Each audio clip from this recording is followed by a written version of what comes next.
Bonjour à toutes et à tous. Le fact-checking a déjà une longue histoire derrière lui. Consubstantiel de la pratique journalistique, il s'est développé ces dernières années sous de nombreuses formes, partout dans le monde, et au sein de rédactions traditionnelles ou de médias spécialisés.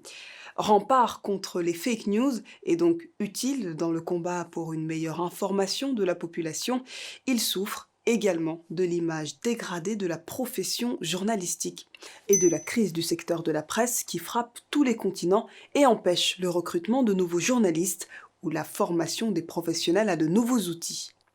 Difficile pourtant d'envisager la disparition du fact-checking à l'heure où les théories du complot prennent de plus en plus d'ampleur et où la pandémie qui nous frappe donne naissance à des fake news qui peuvent avoir un impact sur notre santé. Les fact-checkers sont essentiels. L'Organisation mondiale de la santé, qui n'hésite pas à parler d'infodémie, a récemment poussé les réseaux sociaux à prendre des mesures pour endiguer la viralité des fausses informations. L'objectif, mettre en avant les contenus en provenance des sources officielles et supprimant ceux promouvant des remèdes miracles. Cet appel aux grandes plateformes comme Facebook et Google est devenu un schéma récurrent. Les initiatives se sont multipliées. Facebook s'est associé avec une cinquantaine de partenaires en 40 langues dans le monde pour vérifier les fausses informations circulant sur son réseau et alerter automatiquement les utilisateurs.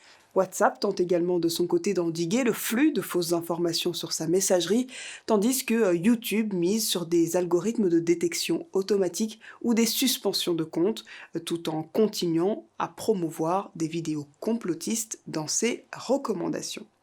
Donner aux plateformes la responsabilité de contrôler la diffusion de fausses informations ne suffit pas et pourrait bien s'apparenter à un jeu dangereux. Que se passe-t-il si Mark Zuckerberg décide un beau jour que tous les messages contenant le terme Allah soient supprimés automatiquement de sa plateforme? Pour lutter contre ce nouveau mal du siècle, certains préconisent plutôt d'associer les personnalités influentes sur les réseaux sociaux pour participer à l'effort collectif, ou bien d'aller systématiquement à la rencontre des administrateurs des groupes WhatsApp et Facebook les plus populaires afin de les sensibiliser et de les former.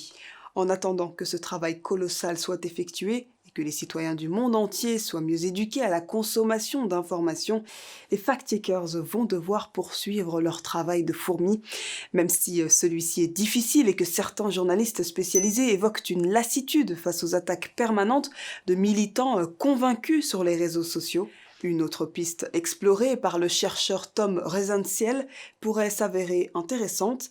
Il milite pour une vérification qui s'intéresserait davantage au contexte qui amène tel homme politique à énoncer une fausse information. L'idée est pour lui que les fact-checkers prennent de la hauteur et évitent d'articuler tout leur travail en réaction à des théories ou informations absurdes. Le journaliste fact-checker pourrait alors être davantage proactif en identifiant les éléments de confusion autour de questions importantes.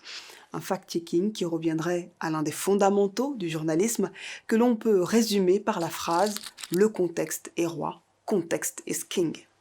Autant de pistes qui permettront, on l'espère, petit à petit, article de vérification après article de vérification, de donner à chacun les outils pour vivre dans un monde où les fake news et autres théories du complot n'auront plus autant d'impact qu'aujourd'hui.